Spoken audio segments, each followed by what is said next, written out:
The year is 1943.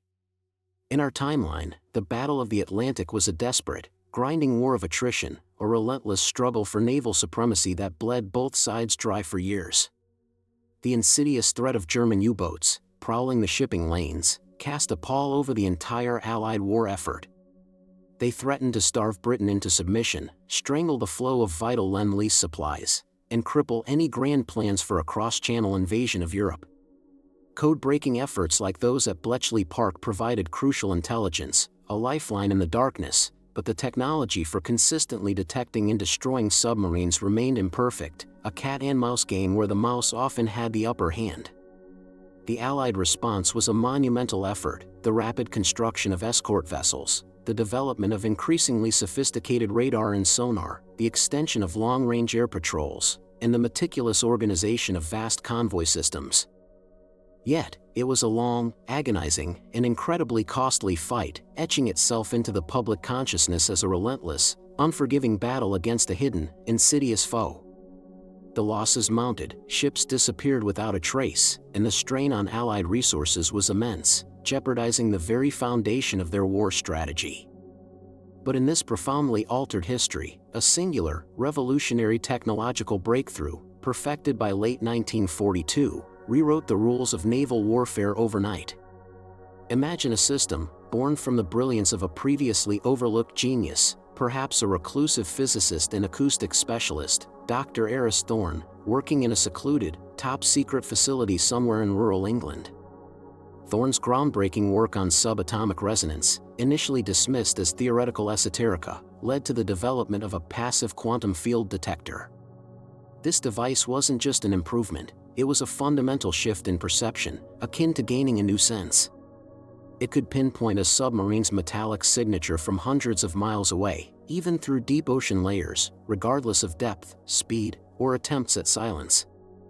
Unlike traditional sonar, which relied on active pings that could be detected by the enemy, Thorne's system was entirely passive, listening for minute, predictable quantum distortions caused by large metallic masses moving through the Earth's natural energy fields.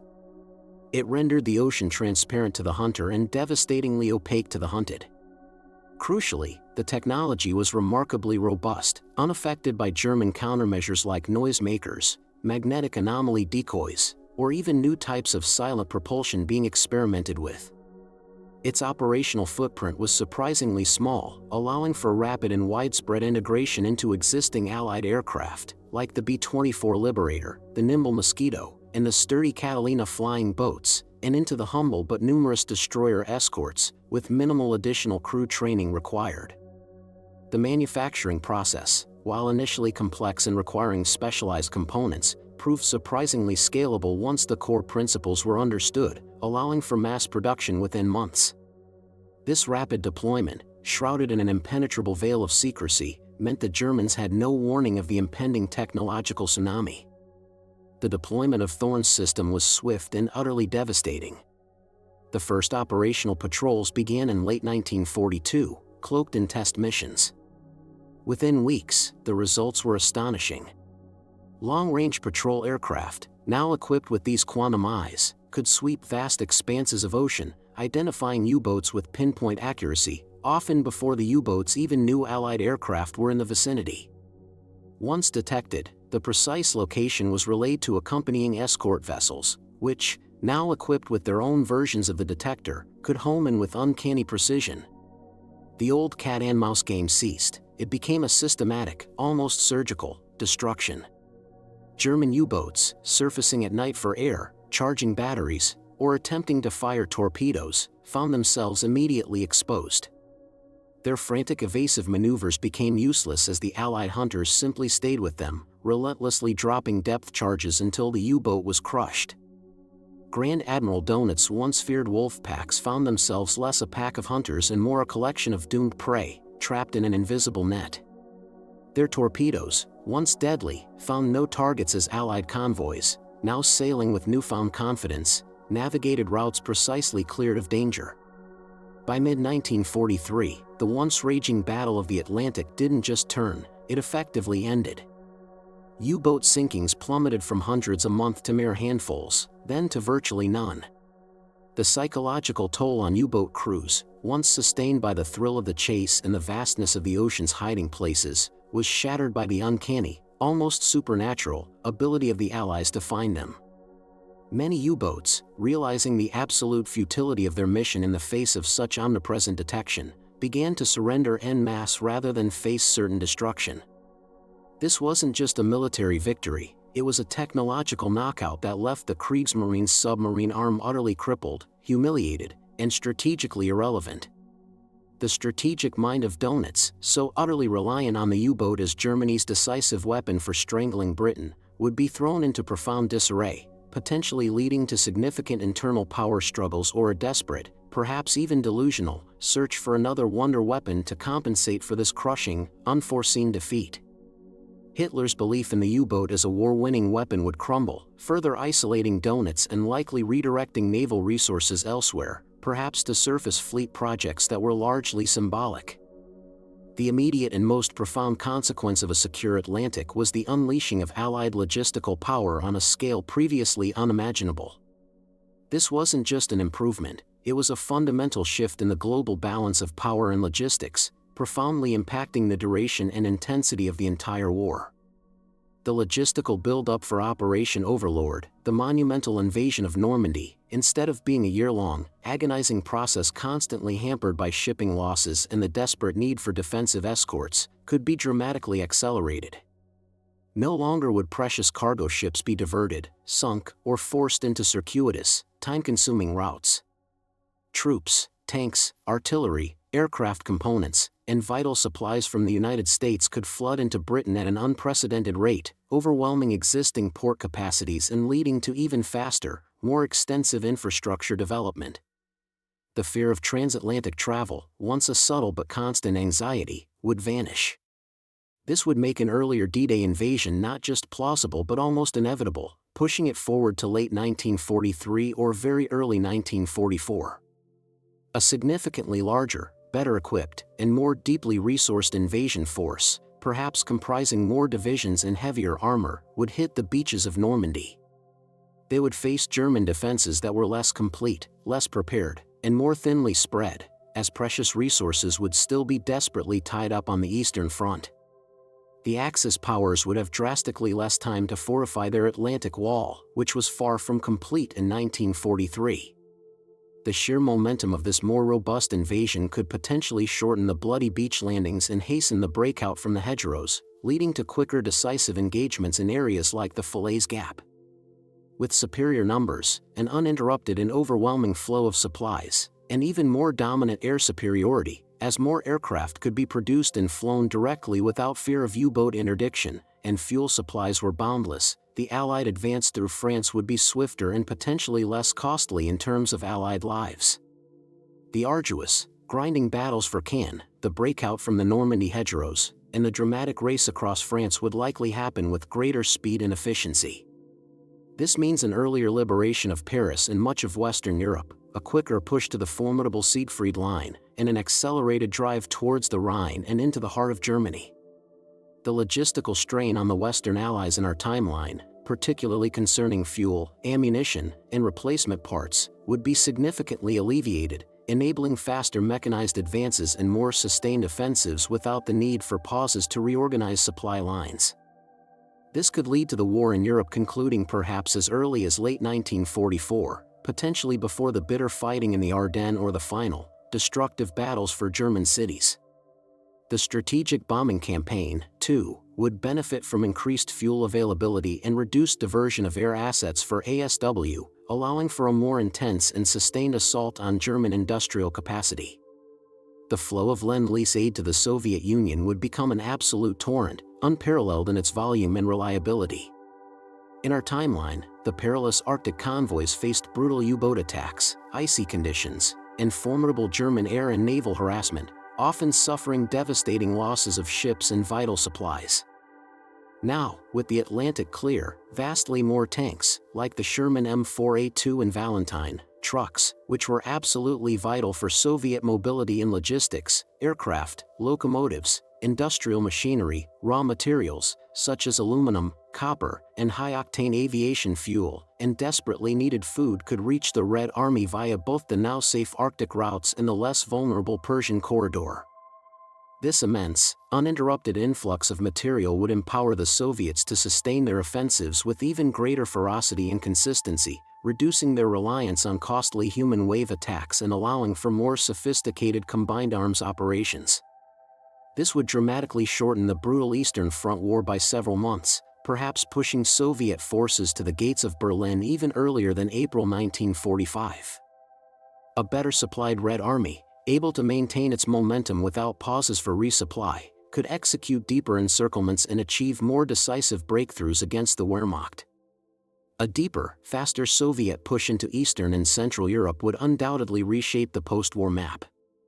The eventual meeting points of Allied and Soviet forces would shift significantly westwards, leading to vastly different discussions and power dynamics at Yalta and Potsdam. The Iron Curtain, if it still descended, might do so along a significantly different, more westerly line, potentially impacting the fates of nations like Poland, Czechoslovakia, Hungary, and even Austria in profound ways. The geopolitical ramifications for the nascent Cold War would be enormous, potentially creating an even more immediate and geographically distinct division of Europe, with potentially less ambiguity over spheres of influence. This could lead to earlier flashpoints or a different alignment of non-aligned nations. While the U-boat war primarily affected the Atlantic and European theaters, its swift conclusion would have significant indirect benefits for the war against Japan. Resources previously tied up in the Atlantic, warships, escort vessels, long-range patrol aircraft, and millions of tons of shipping capacity, could be redirected to the Pacific much earlier. This would accelerate the buildup of naval and air power for the island-hopping campaigns.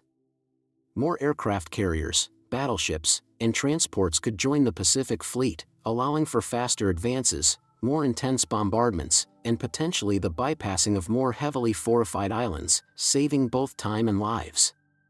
The sheer logistical challenge of supplying forces across the vast Pacific would also be eased, as more Liberty ships and other cargo vessels would be available. This could lead to an earlier defeat of Japan, perhaps bringing the war to an end in mid-1945, even before the atomic bombs were ready, or making their deployment a final, decisive blow against an already crippled enemy. The ability to concentrate overwhelming force sooner might even lead to a different invasion strategy for Japan, or a more rapid blockade, hastening their collapse without needing a direct land invasion or the use of atomic weapons, though the latter remains a powerful what-if in itself. Beyond the immediate battlefields, the elimination of the U-boat threat had massive, pervasive economic and societal ripple effects across the Allied nations and potentially even the Axis, fundamentally altering the trajectory of their post-war development and the global economic order.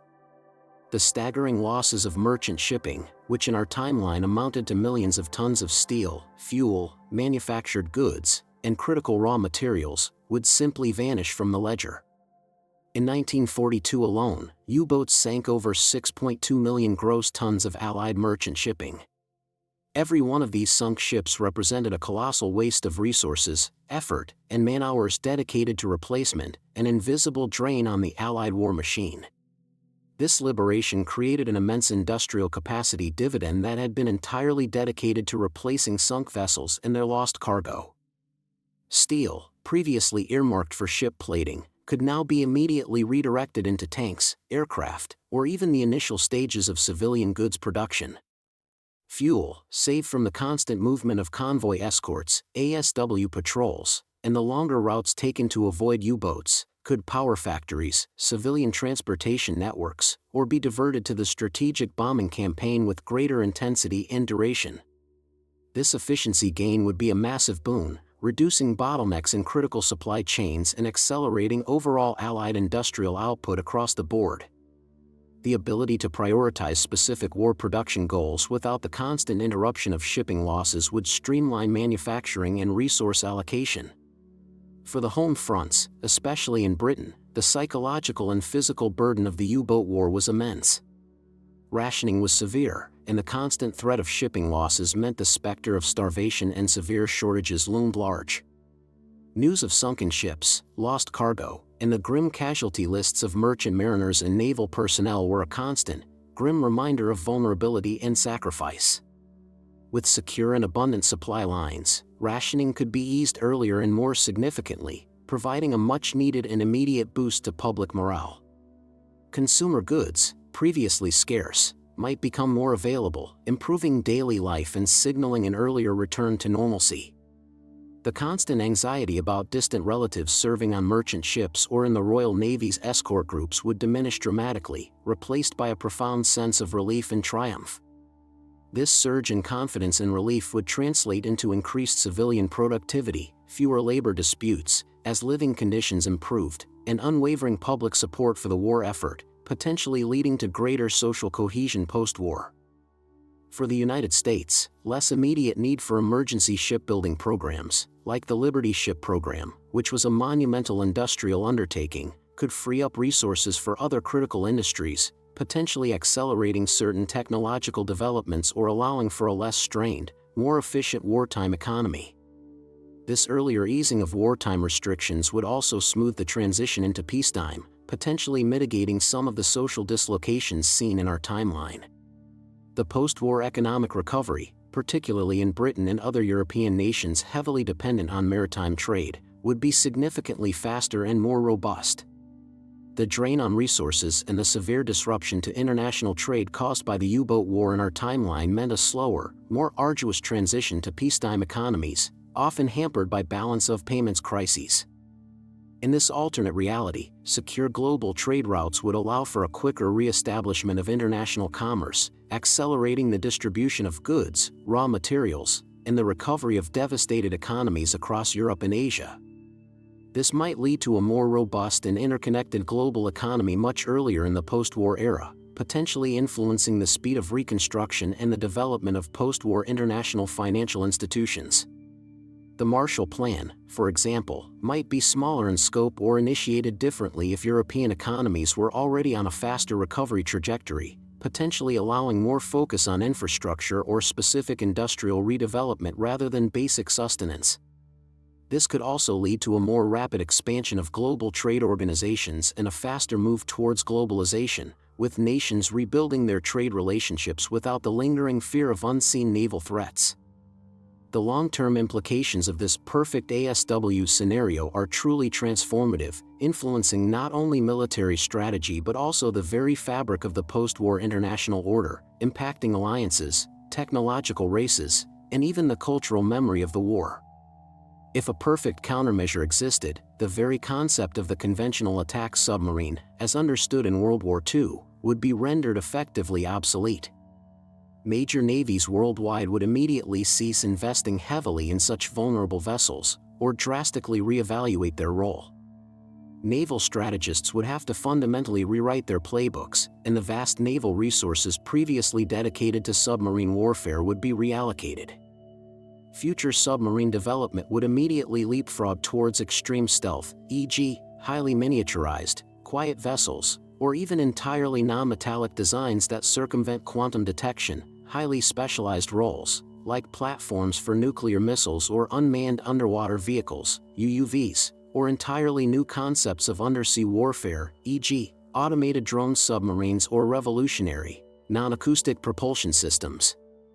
The Cold War naval arms race would therefore focus on radically different technologies, perhaps prioritizing advanced anti-submarine aircraft equipped with similar passive quantum detectors, revolutionary surface combatants designed for detection rather than defense, or entirely new forms of naval power projection that avoided the now fatal flaw of traditional submarines. The entire submarine industrial complex, from shipyards to research labs, would be forced to rapidly pivot or face obsolescence, perhaps accelerating breakthroughs in other naval technologies. The Royal Navy's resurgence, less burdened by the years of convoy defense and the constant replacement of lost ships and sailors, could be even more pronounced initially, allowing it to maintain a stronger global presence for longer. However, the sheer scale and industrial might of the U.S. Navy would still solidify its position as the dominant global naval power. Both navies, now freed from the immediate existential threat of an undersea menace, would be able to project power globally with greater ease and efficiency. This could lead to a stronger focus on carrier task forces and expeditionary capabilities much earlier in the Cold War period, impacting the naval strategies of emerging powers as well. This might also allow the Western powers to intervene more swiftly in other global hotspots or to establish a more robust presence in critical regions, potentially altering the course of decolonization in some areas. Agencies like the CIA and MI6, formed in the post-war period, would have a drastically different foundational experience. With less emphasis on U-boat codebreaking, which consumed massive resources and brainpower at Bletchley Park in our timeline, the immense talent of cryptographers, analysts, and early computer scientists could have been directed earlier and more extensively towards other crucial targets. This could include Soviet military doctrine, their burgeoning atomic research program, or emerging political movements in post-colonial nations. The very methodologies and priorities of Cold War espionage could be fundamentally different, perhaps leaning more on human intelligence, signals intelligence from other sources, or entirely new forms of technical intelligence that evolved directly from the ASW breakthrough itself. This might have led to earlier insights into the Soviet nuclear program, or different outcomes in early Cold War proxy conflicts, as intelligence resources were deployed differently. The earlier end to the war in Europe, coupled with potentially deeper Soviet penetration into Germany due to increased Lend-Lease, would drastically alter the post-war division of power. While the US and UK would still be dominant Western powers, the territorial extent of Soviet influence could be greater, leading to even more immediate and intense Cold War tensions over a larger occupied zone. This might lead to an earlier formation of NATO or other Western alliances, or conversely, a different political landscape in Central Europe with less distinct borders, perhaps even more fragmented states initially as powers jockeyed for position. The division of Germany might occur faster, but potentially along a different, more westerly line, leading to a more intense initial confrontation between East and West over a larger disputed area. This could alter the nature of the Berlin blockade or other early Cold War flashpoints, potentially making them more severe or leading to different resolutions.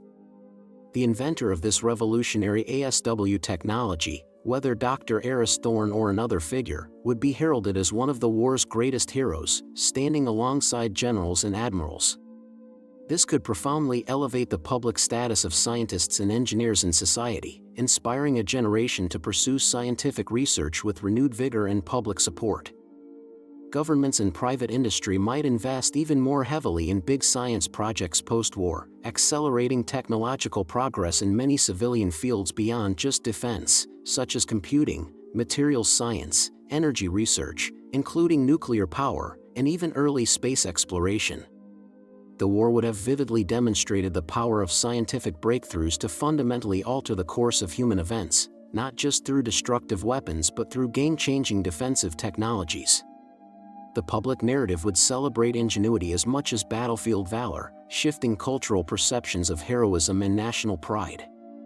This could lead to an accelerated technological optimism in the post-war West, fostering a greater belief in science as a solution to global problems.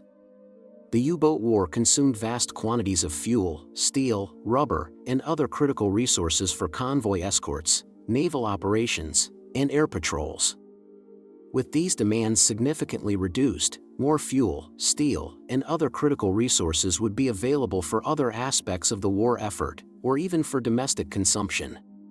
This could ease some of the supply pressures and rationing, particularly in Britain, allowing for quicker industrial conversion to peacetime production. It might even influence the early development of alternative energy sources if the urgency of oil supply was less acute, or conversely, allow for a more rapid expansion of traditional energy infrastructure due to reduced wartime strain.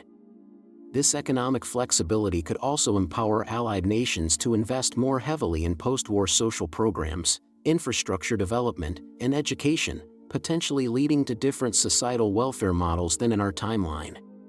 The saved resources could also mean a stronger, faster retooling for industries focused on consumer goods, potentially accelerating the economic miracles seen in Western countries. This alternate history demonstrates how a single, decisive technological breakthrough, applied at a critical juncture, could cascade through the entire global conflict, creating a profound butterfly effect. It paints a picture of a World War II that, while still immensely costly in human lives, concluded with an earlier Allied victory, fundamentally reshaping not just the battlefields, but the very political, economic, and societal fabric of the post-war world. It's a world where the wolf pack's howl was silenced almost before it truly began, leaving behind a vastly different legacy for generations to come, a legacy profoundly shaped by the triumph of innovation and its unforeseen consequences. The echo of Dr. Thorne's discovery would resonate for decades, influencing everything from the space race to the balance of power in the new, atomic age.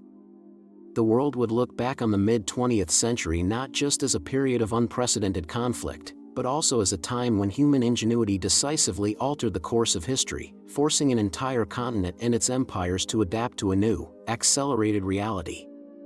The post-war peace, though still fragile, would be built on a different foundation, one where the ghosts of the Atlantic no longer haunted the shipping lanes, freeing humanity to face its next great challenges with a renewed sense of technological optimism.